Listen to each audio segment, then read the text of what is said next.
ان سے کسی معاملے میں گفتگو کرنی پڑے تو ہمارے اور ان کے درمیان ایک نیزے کا فاصلہ ہونا چاہیے۔ یہ وہ احتیاطی تدابیر ہیں۔ اور ایک حدیث مبارکہ جسے امام مسلم رحمۃ اللہ علیہ نے مسلم شریف میں نقل کیا کہ بنو ثقیف کا ایک آدمی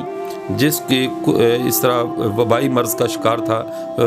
کوڑ کا مرض اسے لاحق ہو چکا تھا، وہ بیعت کے لیے اس نے حاضر ہونا چاہا تو آپ صلی اللہ علیہ وسلم نے ارشاد فرمایا اِنَّا قَدْ بَایَعْنَاکَ فَارْجِعْ، ہم نے آپ کو بیعت کر لیا، آپ لوٹ جائیے۔ یعنی ان کو باضابطہ ہاتھ ملا کر اور مدینے میں اس کو رہنے کی اجازت نہیں دی گئی۔ تو یہ وہ حفاظتی تدابیر ہیں جو خود آپ صلی اللہ علیہ وسلم نے ایسے وبائی امراض میں اختیار فرمائی ہے، اور اسی کا نام توکل ہے۔ اور امام احمد بن حنبل رحمۃ اللہ علیہ نے تو اس پر بہت زیادہ یعنی روایات کو بھی جمع کیا، اور جمہور علماء اور محققین کا یہ فیصلہ ہے کہ جو شخص بغیر اسباب کے اختیار کیے، بغیر احتیاطی تدابیر کے اختیار کیے اگر وہ توکل کا دعویٰ کر رہا ہے تو یہ علم سے جاہل ہے اور اس کی عقل میں خلل ہے، اس کی عقل خراب ہو چکی ہے۔ اور اس کو موسوعۃ الفقہیہ میں اس کو علماء نے اس قول کو نقل کیا کہ باقاعدہ جو شخص اسباب کے اختیار کیے بغیر اور احتیاطی تدابیر کے اختیار کیے بغیر محض توکل کا دعویٰ کرے تو فرمایا یہ صحیح توکل نہیں ہے، یہ بالکل جاہل ہے اور اس کی عقل میں خلل واقع ہے، عقل اس کی خراب ہو چکی ہے۔ اس لیے توکل کا مطلب یہ ہے کہ تمام احتیاطی اور حفاظتی تدابیر اختیار کی جائیں۔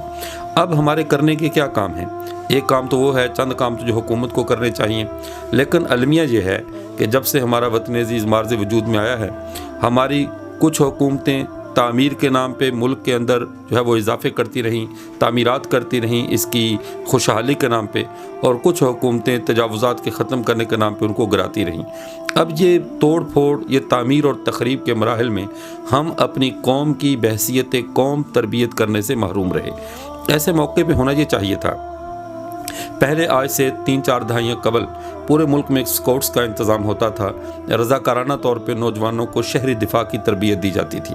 اس وقت 3-4 دہائیوں سے وہ معاملہ ختم کر دیا گیا۔ اب سارے کام کرنے کے لیے تو فوج آئے گی، یا سارے کام پولیس کرے گی، یا کوئی اور ادارہ کرے گا۔ یعنی لوگ صحت مند نوجوان بھی، بوڑھے بھی اور بیمار بھی صرف ہاتھ پر ہاتھ دھر کر جو خیراتی ٹیمیں ہیں، امدادی ٹیمیں ہیں، ان کا انتظار کریں گے۔ ہونا یہ چاہیے کہ حکومت فوری طور پر ہمارے نوجوانوں کو باقاعدہ اسکاؤٹس کی طرز پہ شہری دفاع کی تربیت دے، تاکہ رضاکارانہ طور پر اگر پورے ملک میں ایسے حالات بن جائیں، خدا نہ خواستہ ایسا مسئلہ ہو، تو تمام لوگ اپنی مدد آپ کے تحت ایک دوسرے کے ساتھ تعاون کر سکیں اور ان کو اپنا شہر سنبھالنا آسان ہو۔ اور دوسری چیز جو ہمارے اپنے کرنے کے کام ہیں، حفاظتی تدابیر کے ساتھ ساتھ ہمارے گھروں میں، جیسے علماء بار بار اس پر فرما رہے ہیں کہ گھروں میں رہا جائے، زیادہ میل جول کم رکھا جائے اور اپنی زندگی کو محدود کیا جائے۔ دیکھیں جس طرح اللہ کو اجتماعی طور پر پکارنا عبادت ہے، ایسے انفرادی بھی اللہ ہمارا ہی ہے، اس کو انفرادی طور پر پکارنا بھی عبادت ہے۔ اگر پہلے بوڑھے والدین کو وقت نہیں دیتے، ان کے پاس بیٹھیں اور اپنے گھروں میں وقت دیں اور تنہائیوں میں بیٹھ کر اللہ کو یاد کریں۔ شاید اب اللہ کا منشا یہی ہے کہ ہم اجتماعی طور پر دکھلاوے کی طور پہ باتیں نہ کریں، بلکہ تنہائی میں اپنے گناہوں کو یاد کریں اور اپنے اللہ سے ان گناہوں کی معافی مانگیں جن کی وجہ سے ہمارے اوپر یہ بلا آئی ہے۔ اور ایک اور کام جو کرنے کا ہے، بلا کا زمانہ ہو یا صحت کا زمانہ، عافیت کا زمانہ ہو یا تکالیف کا، ہر حال میں انسان کو اپنا وصیت نامہ لکھ کر رکھنا چاہیے۔ تمام مسلمانوں سے درخواست ہے اپنا لین دین، اپنے تمام معاملات کو لکھ کر ایک کاغذ کے اوپر گواہوں کی موجودگی میں رقم کر کے رکھیں، بلکہ کوشش یہ کریں کہ پیچھے والوں پر ان کو مشقت میں ڈالنے کے بجائے اپنی زندگی ہی میں اللہ نے مہلت دی ہے تو اپنا قرض ادا کریں۔ اگر کسی کا حق اپنے ذمہ ہے اسے ادا کریں، اور کسی کا حق لے کر اللہ کے دربار میں پیش نہ ہوں، اپنے بوجھ کو ہلکا کریں تاکہ کل اللہ کے سامنے پیش ہوں تو کوئی شرمندگی نہ ہو، کسی کا ہاتھ آپ کے گریبان میں نہ ہو۔ ورنہ کم از کم وصیت نامے میں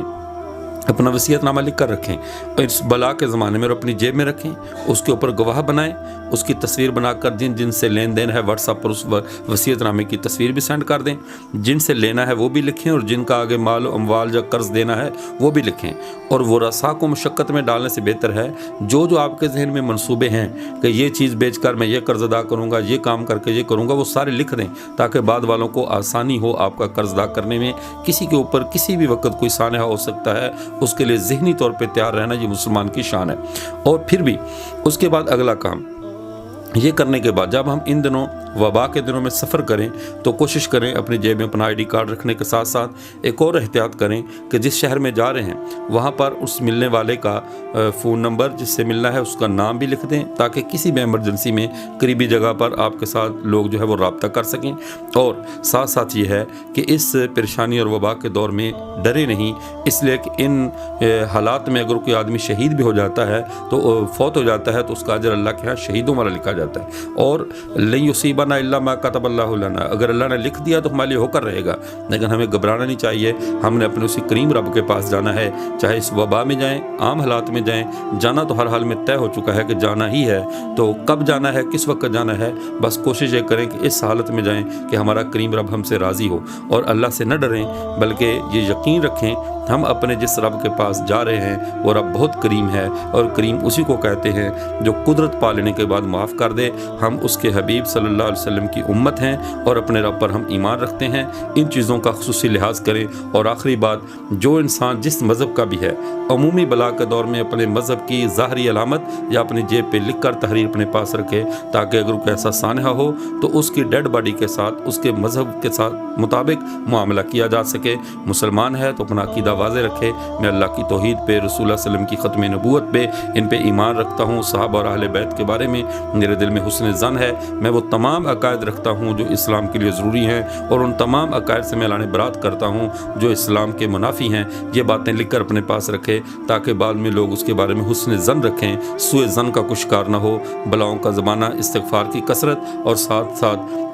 اللہ کی مخلوق پر رحم کریں، گھروں کے اندر پرندوں کے لیے اور حشرات الارض کے لیے رزق کا انتظام کریں، کثرت سے رسول کریم صلی اللہ علیہ وسلم پہ درود شریف پڑھیں۔ اور ایک آخری کام کہ اپنے اپنے گھروں میں، مساجد میں، اپنے جہاں پہ آپ کا حلقہ احباب ہے وہاں رسول اللہ صلی اللہ علیہ وسلم کی سیرت پر کسی کتاب کی تلاوت شروع کریں، کثرت سے درود شریف کا اہتمام، رسول اللہ کی سیرت کو پڑھنا، یہ انشاءاللہ بلاؤں کو دور کرنے کا ذریعہ ہوگا۔ اللہ تعالی ہم سب کی، ہمارے ملک کی اور تمام انسانیت کی اس ناگہانی بلا سے حفاظت فرمائے۔ وآخر دعوانا الحمدللہ رب العالمین۔